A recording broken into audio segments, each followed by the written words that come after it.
Permítanme que haga una analogía entre los programas informáticos y las recetas de cocina. Hay muchos puntos en común entre un programa y una receta, con una lista de etapas que hay que seguir y reglas que determinan en qué momento se ha terminado o cómo dar marcha atrás, y al final se obtiene un cierto resultado. Si a usted le gusta cocinar, sin duda intercambia sus recetas con sus amigos, y tal vez tenga tendencia a modificarlas. Si ha modificado usted la receta, si el resultado le gusta y a sus amigos también, existe la posibilidad de que usted les pase la nueva versión de la receta. Y ahora imagine un mundo en el que no podrían cambiar su receta porque alguien ha decidido que es imposible modificarla. E imagine que si comparte esa receta con sus amigos, le tratarán de pirata y harán todo lo posible por mandarle a la cárcel durante unos cuantos años.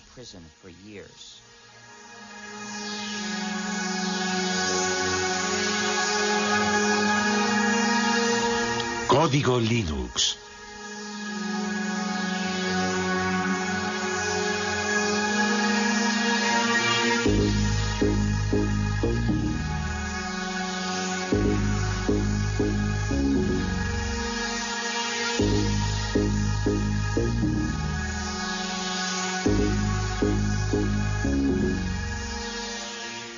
Utilizo la palabra hacker en su sentido original para describir a una persona que practica la programación informática como una especie de pasión artística y que forma parte o se identifica con la cultura de los hackers, es decir, con el grupo de programadores que históricamente están en los orígenes de Internet, de Linux y de la World Wide Web. Hacker, qué palabra mágica. El rebelde de nuestra nueva era.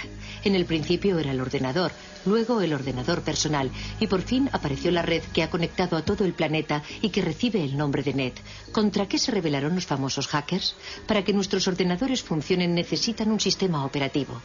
Nuestros hackers se negaron a que ciertas compañías, sobre todo Microsoft, desarrollasen sistemas operativos sin entregar al mismo tiempo los códigos de fabricación que permiten adaptar nuestro ordenador a nuestras propias necesidades.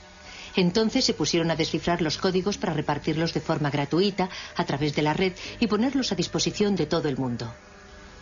Así se inició esta nueva guerra posmoderna entre Bill Gates, jefe multimillonario de Microsoft, y algunos insolentes e impertinentes programadores que rechazan el sistema cerrado en el que quiere encerrarlos el magnate de la informática. Un pequeño genio de Finlandia lanzó a la red un nuevo sistema operativo para ordenadores y un ejército de programadores del mundo entero trabajó con él para hacer evolucionar y dar una salida a este sistema que compite de frente con Microsoft y que recibe el nombre de Linux. Linus Torvalds ha creado un sistema informático que ha cogido por sorpresa a toda la industria. Linux, un sistema operativo que hoy se utiliza en 8 millones de ordenadores del mundo entero. La revista Wired considera a este hombre joven como el nuevo chamán de Bin Minen y declara que su sistema operativo Linux es el producto más magnífico de Internet. El hecho de que Torvalds distribuya Linux de forma gratuita y revele su código fuente le ha convertido casi en un personaje de culto. Linus Torvalds, genio de la informática, sueña con derrotar a Bill Gates de Microsoft. ¿Será de verdad posible? Algunos dicen que Linus Torvalds ha realizado un milagro.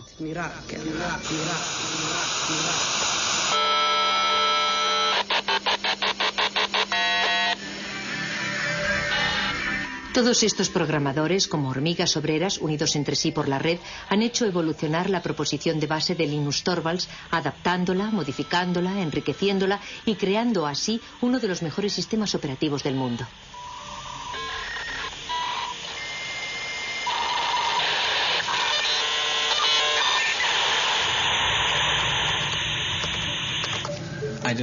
Yo no quería que ningún otro hiciese lo mismo que yo, que tratase de encontrar algo parecido a Linux. Me dije, tal vez otro estudiante de informática necesita un sistema operativo y de esta forma no arrancará de cero.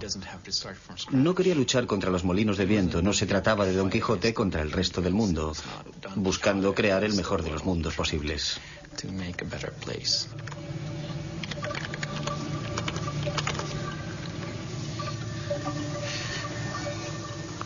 ¿Tienes hambre, Randy? Prefiero trabajar con la gente por el correo electrónico a hacerlo cara a cara. Cuando estás delante de una persona tiendes a entrar en todas las discusiones típicas de las reuniones y a perderte en detalles que sobre todo no deberían tener importancia. Cuando te comunicas por email, en general te tomas un tiempo para reflexionar antes de enviar tu respuesta.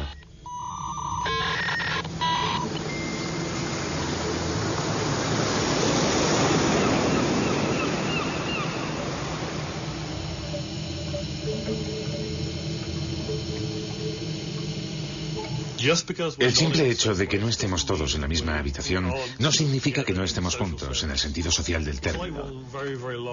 Es como si compartiéramos una oficina muy grande. Incluso nos peleamos y reñimos por Internet. Es un proyecto enorme.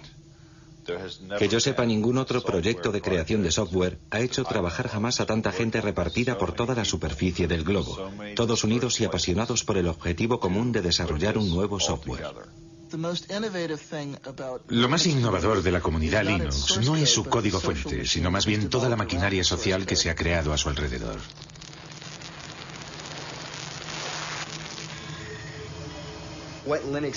Para explicar lo que es Linux, empezaría por decir que cada ordenador es diferente, cada lector de disquetes es diferente, cada disco duro es diferente, cada controlador de vídeo es diferente y Linux es el sistema que sabe lo que hay que hacer para que todos esos componentes del ordenador ejecuten una tarea simple como borrar el documento o leer el archivo que hay en este disquete o dibujar esta imagen en la pantalla.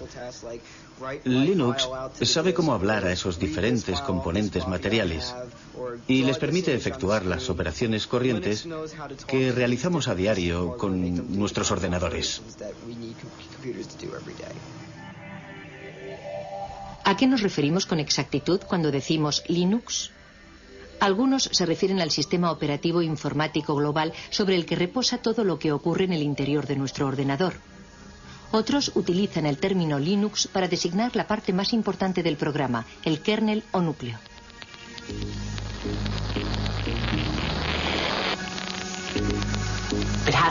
Hay que remontarse a la persona gracias a la que empezó todo, que utilizó Internet para crear una comunidad de individuos en la que todos tenían la sensación de que su contribución era válida.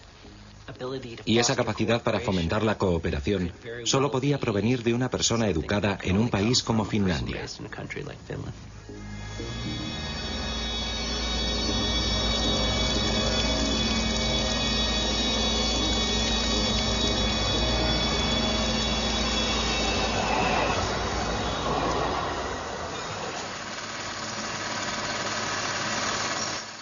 ...1969 fue un año fantástico. Los primeros pasos del hombre en la luna, el festival de Woodstock, el nacimiento de ARPANET, antepasado de Internet, los inicios de Unix, el sistema operativo de los grandes ordenadores y el 28 de diciembre el nacimiento de Linus Torvalds.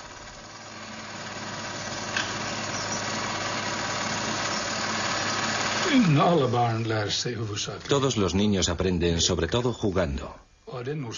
Por eso fue de verdad muy importante que Linus entrase en el mundo de la informática en un momento en el que los ordenadores todavía eran muy simples. Para un niño de 10 o 12 años era fácil darse cuenta de lo que había en el interior del ordenador, comprender su esencia. Para los niños y las niñas de hoy día es mucho más difícil comprender el mismo tipo de cosas, porque hay demasiados niveles y elementos complicados en los ordenadores actuales para que puedan adquirir el tipo de instinto y de comprensión que Linus adquirió a través del juego.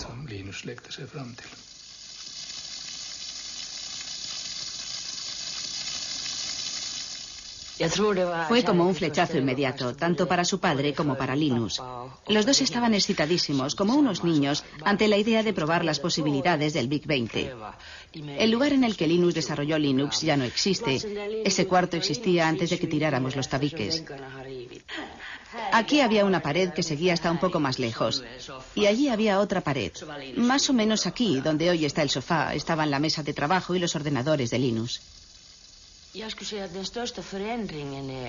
diría que lo que más ha cambiado en él es que se ha convertido en una especie de gurú de la resistencia. Sabe de verdad cómo cautivar a su público, lo que supone un cambio radical respecto a cómo era antes, porque era más bien tímido e introvertido. Y por regla general nunca tenía iniciativas propias, sino que dependía más bien de lo que proponían sus amigos.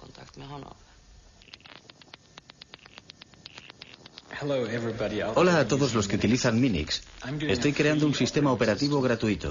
Es solo un hobby, no se trata de nada enorme ni profesional como GNU para los clones 386-486-AT. Me gustaría recibir todo tipo de comentarios sobre lo que la gente piensa de Minix, porque mi sistema operativo se parece un poco al suyo. Todas las sugerencias serán bien recibidas, aunque no prometo que las vaya a incluir todas. Firmado linustorvalds@cruna.helsinki.fi. 1991. Se derrumba la Unión Soviética. Comienza la Guerra del Golfo. El físico británico Tim Berners-Lee crea un sistema de hipertexto al que llama World Wide Web.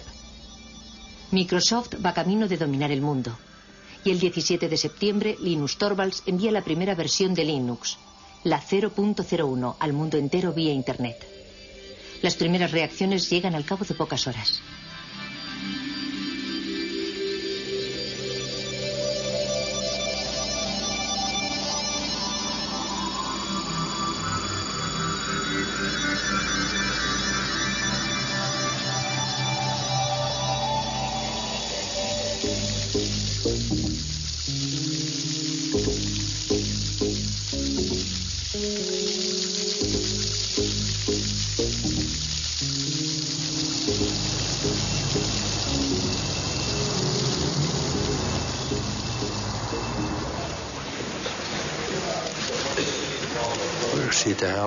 Empezamos a oír hablar de ese programa en la cafetería y decían que había empezado a ser distribuido por Internet.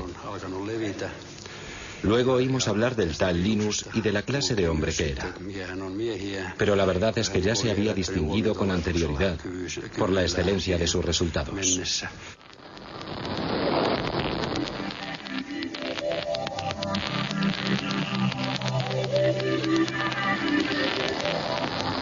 Linus Torvalds creó Linux a partir del sistema operativo Unix. Ken Thompson y Dennis Ritchie, de los laboratorios AT&T Bell, habían realizado la primera versión del sistema operativo de Unix en 1969. Unix era de libre acceso y se hizo muy popular en el medio universitario. Su filosofía se basaba en dos conceptos. En primer lugar, que todo es un archivo. Y en segundo lugar, que cuando creas un programa escribes cosas que cumplen una sola finalidad, pero que la cumplen bien.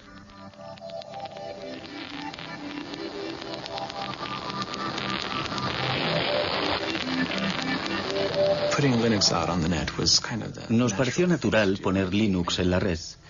Había muchas y buenas razones para ello. En especial el hecho de que era una buena idea hacer que Linux fuese accesible a otra gente que podría ponerlo a prueba y enviarme sus comentarios. De hecho, Linus podía elegir entre dos opciones. Podía distribuir Linux de forma gratuita o podía tratar de venderlo. Linux jamás se habría vuelto tan importante si Linus Torvalds hubiese tratado de obtener un beneficio comercial. Nadie lo hubiera comprado. Habría sido una maniobra inútil. Ya llevamos aquí un montón de tiempo. La distribución de Linux está en su tercera generación.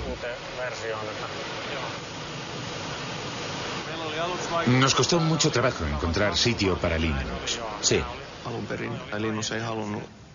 Al principio, Linus no quería distribuir Linux de forma gratuita y estuvo reflexionando durante mucho tiempo para decidir bajo qué copyright presentarlo. Luego, poco a poco, conseguí convencerle de que lo sacara bajo el copyright de GNU. Linuxin julkistamaan Linuxin GNU-copyrightin alla. Sobre todo porque el programa de compilación que utilizaba había salido bajo la licencia GPL, así que acabé decidiendo que utilizaría también la licencia GPL. La licencia GPL fue fundada por la Free Software Foundation a mediados de los años 80. Esta fundación especifica que si uno cambia o modifica el código, debe poner sus cambios y mejoras a disposición de todo el mundo, de forma gratuita. La licencia GPL tenía como objetivo impedir que alguien se apropiase del monopolio de una nueva tecnología importante. Pienso que el momento era bueno, Creo que un año antes no habría podido funcionar. Y un año más tarde, cualquier otro habría sacado algo parecido. Internet todavía no había calado de verdad entre el gran público, aunque sí había calado hondo en las redes universitarias. Yo había escrito un programa de lista de correo utilizando el lenguaje de programación C. Tenía que desarrollarlo y añadirle funciones, porque muy pronto hubo miles de personas interesadas en él. Me llevé una sorpresa enorme de que las cosas funcionaran en progresión geométrica. 1 millar de usuarios se transformaba al día siguiente en 2000 y al otro día ya tenías 4000 usuarios. Sin Internet, el desarrollo de Linux habría sido como querer jugar al ajedrez por correo.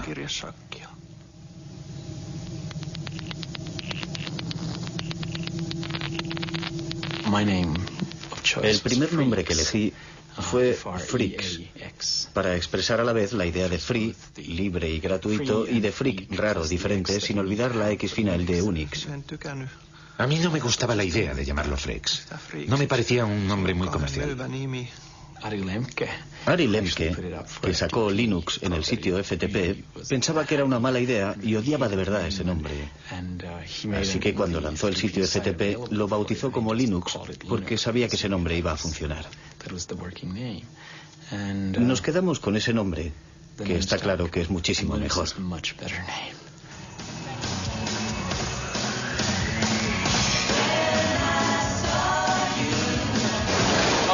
Vaya, hoy parece que tenemos un buen montón de geeks y nerds entre nosotros. La primera pregunta de la categoría fácil es, ¿cómo se pronuncia Linux? Bueno, yo Linux lo pronuncio Linux. Sin embargo, si fuese Linus Torvalds, no hay duda de que lo pronunciaría Linux. Claro que si uno es de la costa oeste de los Estados Unidos, lo más seguro es que lo pronunciaría Linux. Pero a Linus Torvalds le importa un bledo cómo pronunciéis Linux siempre y cuando lo utilicéis. Empecé a jugar con Linux en julio de 1991, poco tiempo después de que Linux sacase la versión 009 del núcleo. Lo descargué desde Finlandia, jugué con él y me pareció que era muy caro. En aquella época la anchura de la banda de Internet en la conexión transatlántica era muy limitada. Así que resultaba muy trabajoso descargar todos esos paquetes desde Finlandia. Entonces pensé que había que hacer algo para remediar ese problema. Utilicé mi estación de trabajo personal, la que tenía en mi despacho, tsx-11.meet.edu, y creé en ella un archivo espejo de todas las fuentes del núcleo. Fue el primer sitio FTP de Linux que existió en los Estados Unidos. La primera vez que recibí Linux lo descargué en disquetes. Luego lo instalé en una de las máquinas de laboratorio de informática de la Universidad de Pensilvania, por lo que me echaron del laboratorio. Pero, en fin, esa fue mi primera experiencia con Linux.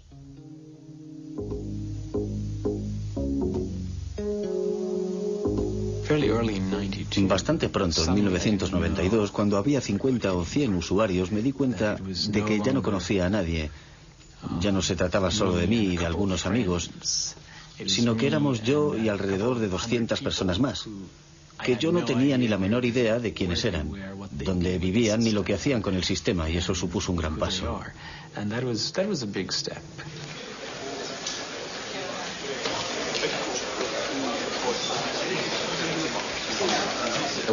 En 1994 el lanzamiento de la versión 1.0 fue muy importante y significó mucho para mí porque había supuesto muchísimo trabajo. Supuso sin lugar a dudas un hito en la utilización comercial de Linux. Antes de la versión 1.0 era realmente muy difícil utilizar Linux con fines comerciales. Les doy la bienvenida al lanzamiento del sistema operativo Linux. Al principio, Linux fue desarrollado para Unix, en especial para un contexto universitario, porque si bien existe una versión para ordenadores personales, su precio es muy elevado. Se puede comprar un DOS para un ordenador personal por 200 marcos, pero Unix puede representar con facilidad un desembolso de 20.000 marcos, que es un precio demasiado caro para un estudiante. Vayan a una tienda de informática y pregunten si tienen el SCU Unix y les contestarán que si están locos. Porque la verdad es que es mucho más sencillo hacérselo uno mismo.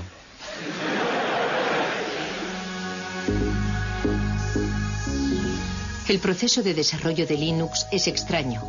No se basa en ninguna jerarquía aparente. Todo el mundo puede dar sus sugerencias para cambiar el código. Pero hay una persona que dirige, que toma las grandes decisiones y que selecciona las mejores ideas. Linus, el dictador benévolo.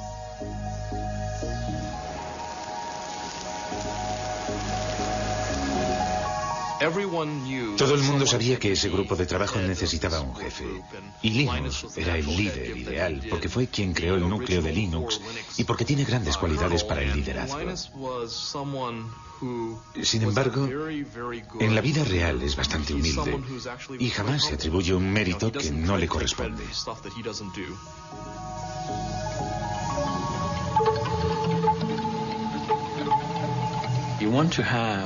Yo quería que cientos, miles de personas trabajaran en el núcleo al mismo tiempo, pero no quería que se pelearan y se pisaran los unos a los otros, porque en ese caso pierdes mucho tiempo resolviendo los conflictos y te ves metido todo el rato en discusiones acaloradas. Al principio me parecía conveniente presidir esa jerarquía y que los demás fueran como mis lugartenientes, pero las cosas han cambiado. Ahora se trata más bien de una web of trust, de una red de confianzas en la que yo tengo personas en las que confío, que a su vez confían en otras personas.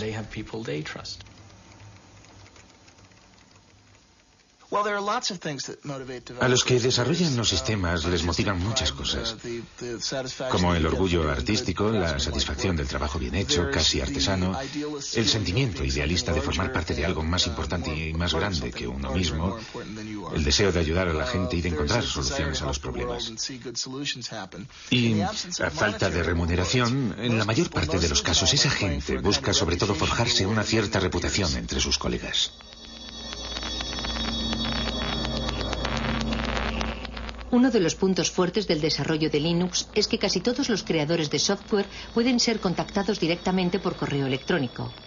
Tetsu jugó un papel fundamental en la difusión de Linux en los Estados Unidos.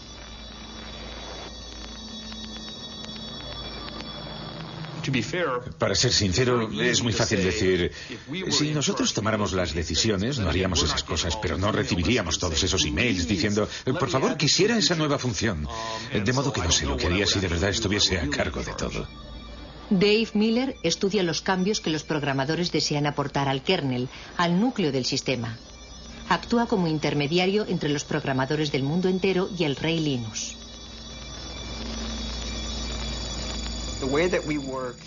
Nuestra forma de trabajar es la siguiente.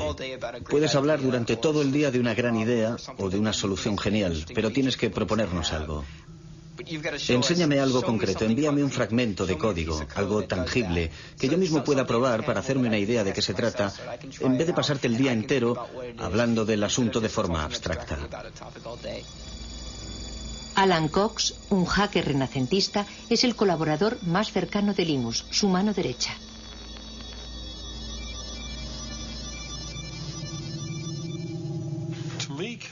Para mí el código presenta muchas similitudes con la poesía, por ejemplo, o con ciertos tipos de literatura. Su belleza reside en su estructura y en el hecho de clasificar las ideas una por una de forma clara. Si el código es bueno, lo puedes leer sin hacer comentarios. Comprendes de inmediato por qué ha sido escrito y lo elegante que es.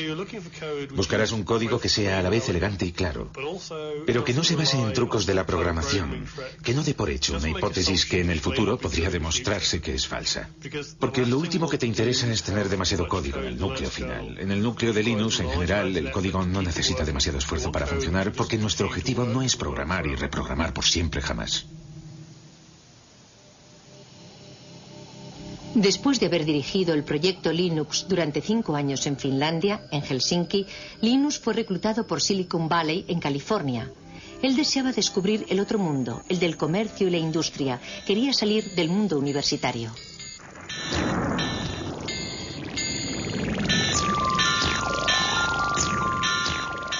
Usted es una figura poco ortodoxa dentro del universo de Silicon Valley. ¿Qué van a hacer con usted? ¿No corre el riesgo de dejarse llevar por el aspecto comercial y enloquecido del lugar?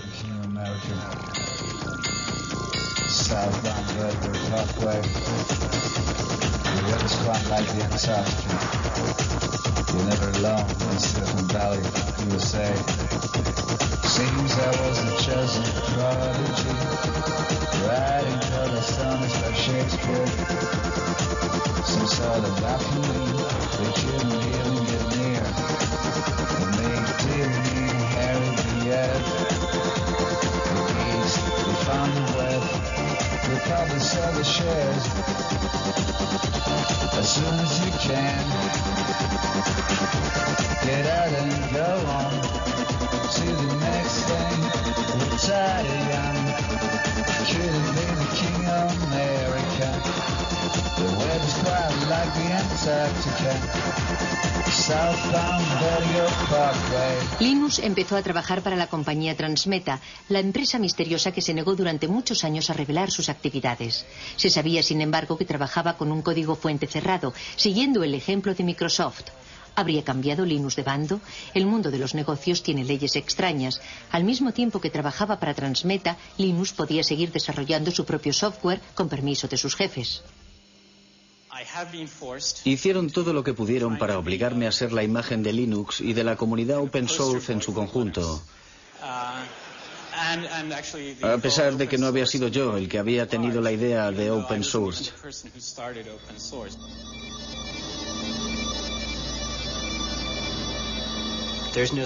Nadie representa él solo toda la historia y no hay un solo punto de partida. Es como el bambú, que no se sabe dónde empieza y dónde termina. En mi opinión, este movimiento no tiene nada de nuevo. Anda flotando por ahí desde hace bastante tiempo. Recuerden la actitud general que teníamos en los años 70 respecto a Unix. Aunque técnicamente no se trataba de un código fuente abierto y no era gratuito. Necesitábamos a toda costa obtener la licencia de AT&T, pero en aquella época no suponía un problema porque por regla general se podían compartir las cosas de forma gratuita y libre. Cuando utilizas un programa, por regla general utiliza su forma ejecutable, es decir, una serie de ceros y de unos. Nadie es capaz de encontrar un sentido a esas cifras, solo el ordenador las comprende. Para eso es para lo que sirven los ordenadores. Esas cifras son la forma del programa que puede comprender el ordenador. Pero para los seres humanos resulta muy difícil saber lo que significan. Cuando desarrollamos un software, lo programamos bajo la forma de código fuente. El código fuente es una especie de álgebra. Es la forma de entenderlo si eres programador. Suele haber una cantidad enorme de comentarios y de explicaciones incluidas en el código fuente para ayudar a que la gente comprenda el programa. Si solo tienes los ejecutables, es decir, lo que te proporciona Microsoft, aunque tuvieras incluso la posibilidad de introducirles cambios, no sabrías nunca qué modificaciones introducir. Es demasiado difícil. Para poder modificar un software y hacerlo más práctico y más fácil de usar, debes disponer del código fuente. Si observas de verdad el proyecto, como ya he dicho otras veces, verás que Linus desarrolló el kernel, el núcleo, pero no la totalidad del sistema. Pienso que lo más interesante de este asunto es el hecho de que Richard Stallman iniciase el movimiento. ¿Han oído hablar de Richard Stallman? Él quería que todo el mundo tuviera derecho a utilizar los softwares y a copiarlos sin infringir la ley, para hacerles cambios, para distribuirlos y para mejorarlos. Él quería dar derechos a la gente. Había decidido aniquilar el capitalismo americano corrompido de la industria informática. Y dimitió de su puesto de trabajo, pero siguió programando.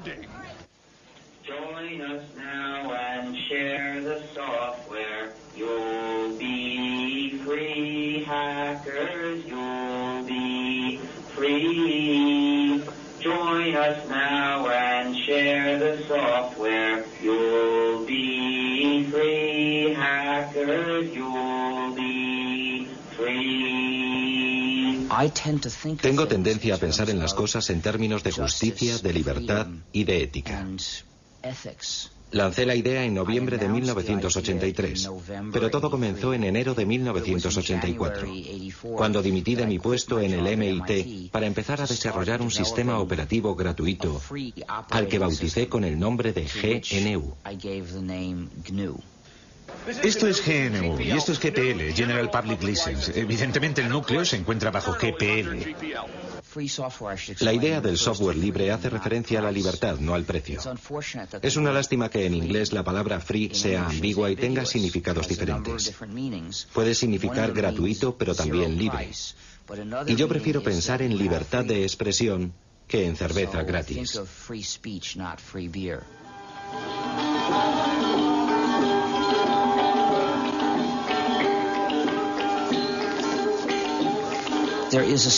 Existe una similitud entre el folclore cuando un poema o una canción se redefine o cambia de forma de un cantante a otro y la forma en que puede mejorar el software libre.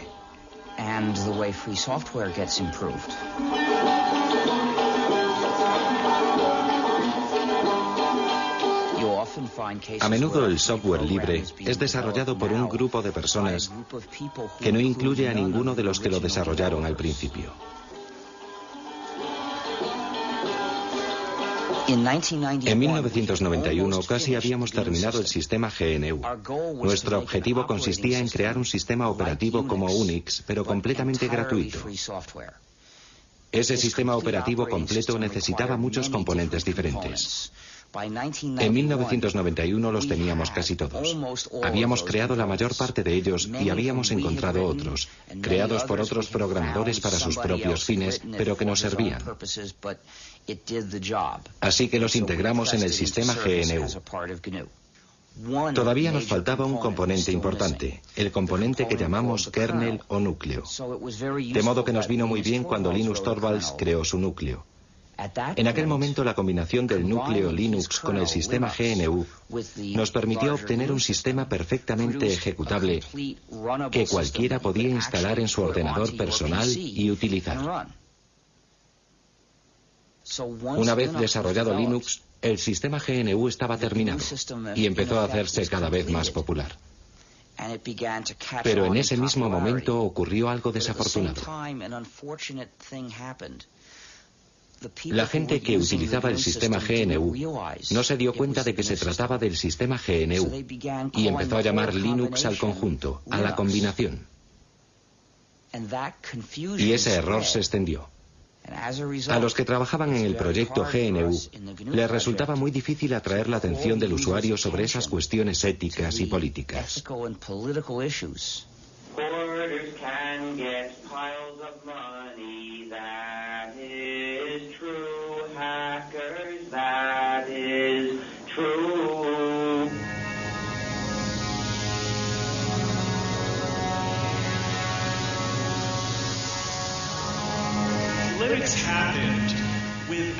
Linux nació sin la ayuda de ricos inversores, incluso a pesar de esa ayuda. ¿Cómo hacer para conservar la magia si se invierte tanto dinero en Linux? Cuando Linux empezó a comercializar, la gente dijo, no queremos guardar nuestro pequeño proyecto para nosotros solos, y nadie debe ganar dinero con él. Me parece muy bien, pero en el mundo real la gente utiliza las cosas para ganar dinero. Los Estados Unidos son una sociedad capitalista. Europa es una sociedad capitalista. Para que las empresas puedan empezar a utilizar Linux, necesitan tratar con alguien que sea capaz de proporcionarles la ayuda que esperan, que les venda el material, ese tipo de cosas. Y la gente que vende el material y la ayuda va a ganar dinero.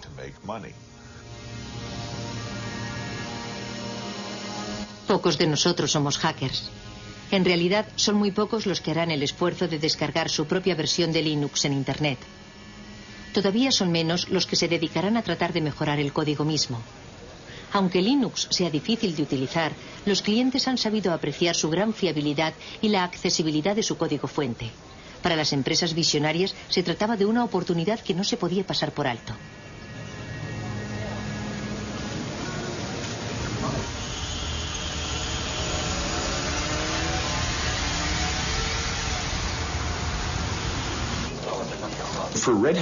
En realidad, Red Hat no buscaba un sistema operativo mejor que Microsoft o que Sun Microsystems. Lo que más nos interesaba era poder contar con un sistema operativo capaz de resolver los problemas que nuestros clientes no podían arreglar con un software tradicional. Nos dimos cuenta de lo que estábamos haciendo. Desarrollábamos una tecnología y luego entregábamos el código al público. ¿Cómo entonces íbamos a ganar dinero? Por supuesto, cuando fuimos a California, a Silicon Valley, todo el mundo nos dijo: y si reveláis los códigos, jamás podréis ganar dinero en el negocio del software. Cuando regresamos, hablamos con nuestros clientes y nos dimos cuenta de que lo único que los mantenía fieles a nosotros era precisamente el hecho de que nosotros revelábamos los códigos y que por primera vez podían controlar la tecnología que utilizaban. El verdadero valor de todos los productos de software reside en la hotline o línea caliente, es decir, en la relación de ayuda permanente que existe entre el vendedor y el usuario. Y eso es lo que proporciona al software las características de la industria de los servicios y no las de la industria de la producción. Linux funciona de maravilla en el campo de los servidores de aplicaciones de Internet, pero como no es fácil de utilizar por los particulares, solo posee una pequeña participación en el mercado de la informática. El proyecto Genome, con su interfaz gráfica, trata de rellenar ese hueco, pero resulta que los hackers son elitistas y siguen siendo fieles a Linux.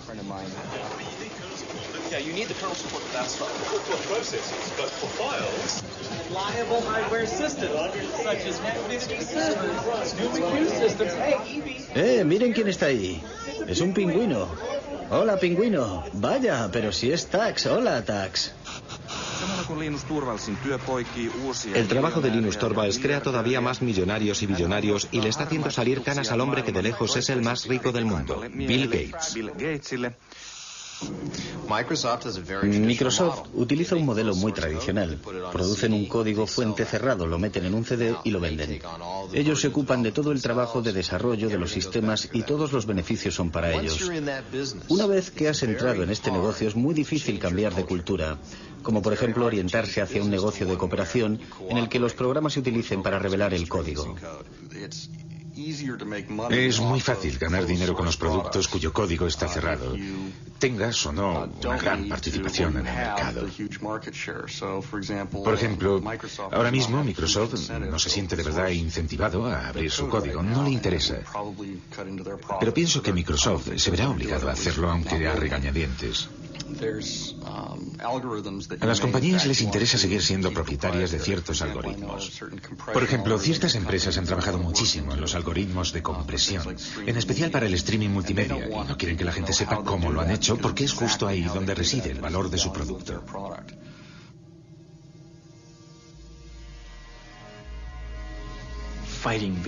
La famosa lucha entre Linus, líder de Linux, y Bill Gates, líder de Microsoft, empieza a tomar un cariz realmente personal.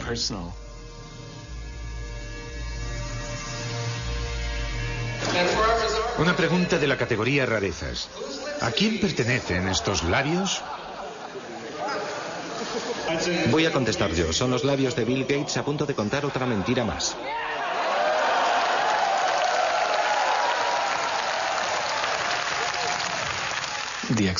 La aceptación de Linux se ha visto muy favorecida por el hecho de que la gente sabía de su existencia por la prensa.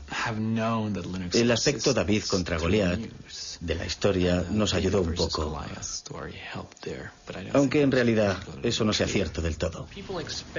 La gente espera de los demás que sean amables y hagan bien las cosas. Yo no pienso que eso sea cierto ni que deba serlo. El poder de Linux es que, aunque no te ayude nadie, siempre podrás disponer de tu propia copia de Linux. Y la posibilidad de hacer con ella lo que te dé la gana. Quiero evitar convertirme en el político de Linux. Quiero que todo el mundo piense que soy un buen tipo y que soy una persona que no hace trampas.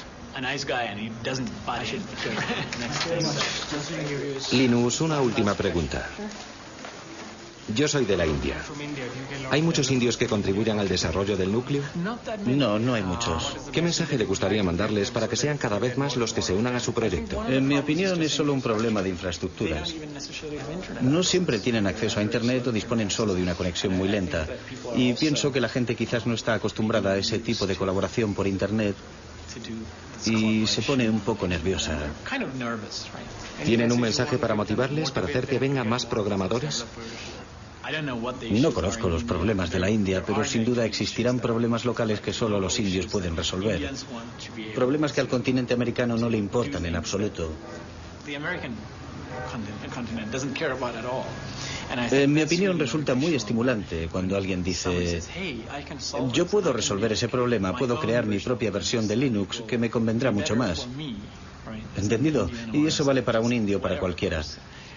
Eso es lo que debe motivar a la gente, aunque por otro lado diga lo que diga yo, no tienen por qué hacerme caso. Linus, solo un momento. Muchas gracias. Gracias a usted. La próxima vez que visite la India... Lo intentaré, pero... debería pasar unas largas vacaciones. Trabajo para una revista holandesa. ¿Piensa ir a los Países Bajos?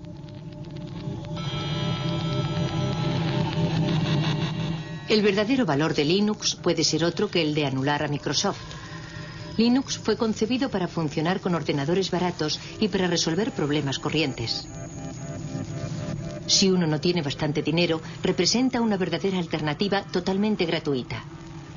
El proyecto Linux empezó en Europa y en los Estados Unidos, pero hoy día el software libre permite encontrar siempre nuevos programadores, procedentes incluso de países en los que la informática está dando todavía sus primeros pasos.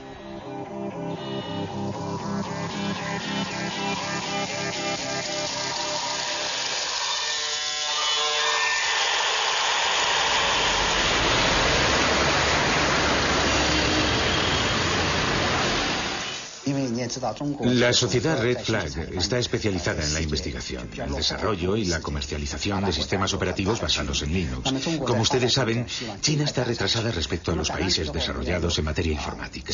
La diferencia es muy grande y estamos tratando de salvarla lo más deprisa posible. Mientras tanto, debemos recurrir a la experiencia de muchos otros países. Damos una gran importancia al sistema operativo.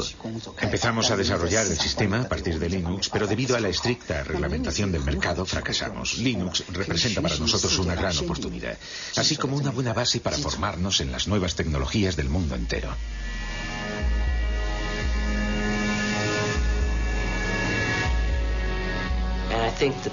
Es la mayor transferencia de riqueza que se haya visto jamás entre lo que llamamos el norte industrializado, Europa y Estados Unidos, y el tercer mundo.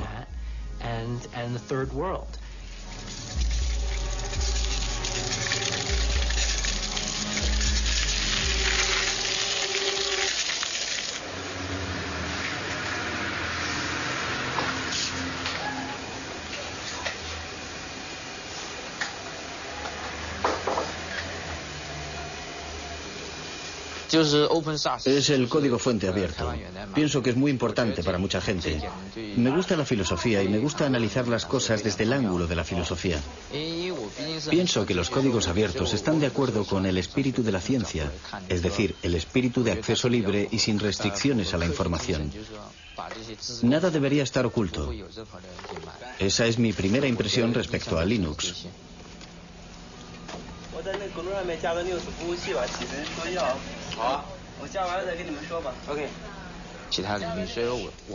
Ese espíritu se podría extender a otros campos. Nunca he pensado que debiera aplicarse únicamente al campo de la informática. Resumiendo, por una parte está una de las clases más privilegiadas de las sociedades capitalistas, los programadores. Pueden ganar tanto dinero con la programación que tienen tiempo libre para dedicarse a sus aficiones. Los programadores como Alan Cox pueden imponer su precio. Son las personas que se encuentran en el vértice de la pirámide, que transfieren su propiedad intelectual, que supone una riqueza enorme, hacia los países pobres. Es el socialismo en acción, aunque a los liberales les horrorice que se mencione siquiera.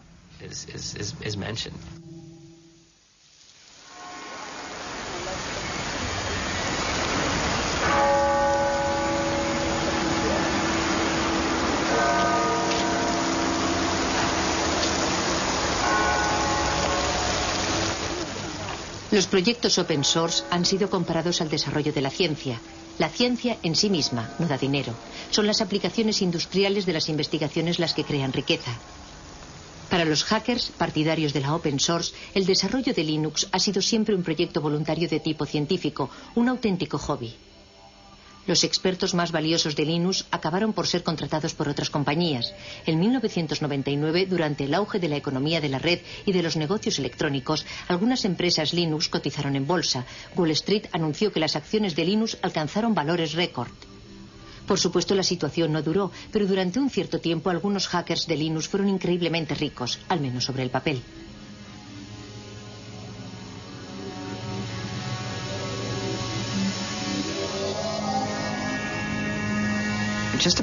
Antes de esa locura bursátil, todos los que participaban en el desarrollo del núcleo y ganaban dinero con Linux permanecieron bastante fieles a sus valores al aceptar esos puestos en nuevas empresas. La mayor parte de ellos sigue haciendo casi lo mismo que hacía antes de obtener esos empleos. Sinceramente, que yo sepa, ninguno de ellos ha perdido su libertad. Sigo leyendo a diario sugerencias para hacer modificaciones, igual que siempre, y se las paso a Linux, igual que hacía antes de que cotizáramos en bolsa. Algunos de nosotros quizás conducimos coches mejores, pero esa casi es la única diferencia, y tal vez que comemos sushi más a menudo. Algunas personas tuvieron suerte al unirse a la empresa adecuada en el momento adecuado y se las han arreglado para beneficiarse de la salida a bolsa. Algunos han ganado millones de dólares, otros miles de millones de dólares. ¿Acaso la contribución de esas personas fue más importante que la de las otras? En algunos casos invirtieron las sumas necesarias en el buen momento, pero yo pienso que se trata de un problema más general que no concierne más que a la comunidad open source, y no creo que exista una respuesta satisfactoria a esa pregunta. Una de las cosas que me gusta de Silicon Valley es su gran dinamismo. Aquí todo es posible, incluso eso de la carrera por el dinero, que parece un poco de mal gusto, sobre todo si eres europeo, es un factor de motivación muy bueno, un buen medio para llevar los proyectos hasta el final.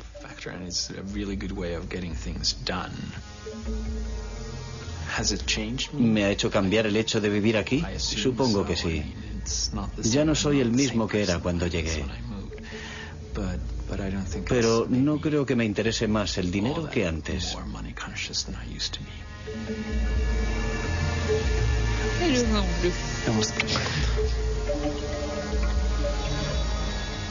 El 11 de septiembre de 2001 trastornó nuestro mundo.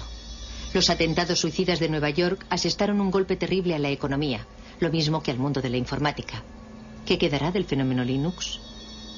Hoy día, fragmentos enteros del famoso código Linux forman parte, sin que nosotros lo sepamos, de nuestra vida cotidiana. En nuestros teléfonos portátiles, en nuestros tostadores y en nuestros despertadores. El sueño de Linus Torvalds de liberar la informática tiene posibilidades de hacerse realidad. Y en cuanto a los grandes ideales, tal vez una de las grandes ocasiones perdidas de nuestra época sería el hecho de que el software libre no liberase nada más que un código.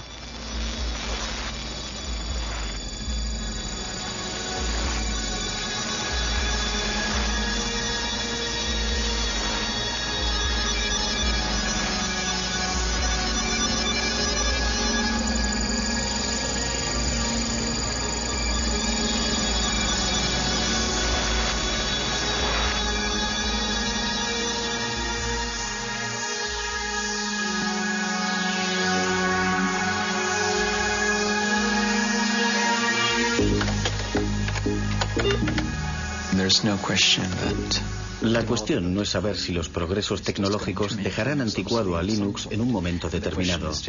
La cuestión es saber justamente cuánto tiempo va a tardar en ocurrir eso. Randy, ¿no te afiles las garras en el sofá? Pienso que uno de los poderes de open source es que en el futuro, dentro de 5, 10 o 50 años, el mejor sistema operativo del momento siempre podrá sacar partido del código fuente de Linux.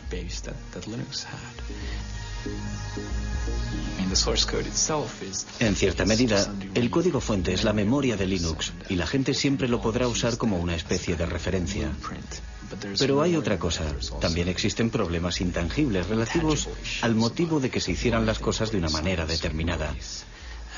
Yo pienso que esas cuestiones están en el aire, conmigo o sin mí.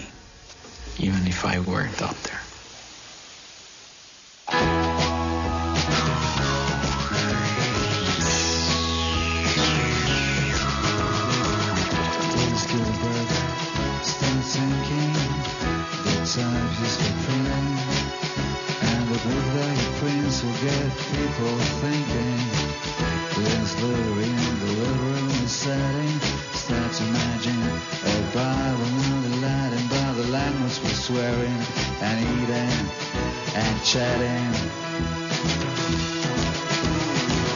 His life is that he had, his life is that we see. Big changes through a human history. Not by some powerful authoritative victory, by botanic incremental degrees. Miss Lins goes to Washington to speak about praxis. Rachel Chains, little man and universal access. Leans against Goliath with nothing else to fill. But sling a little stone in the face of Big Bill. But little Jefferson's give the strings that lose. And it changes the way the world plays the blues.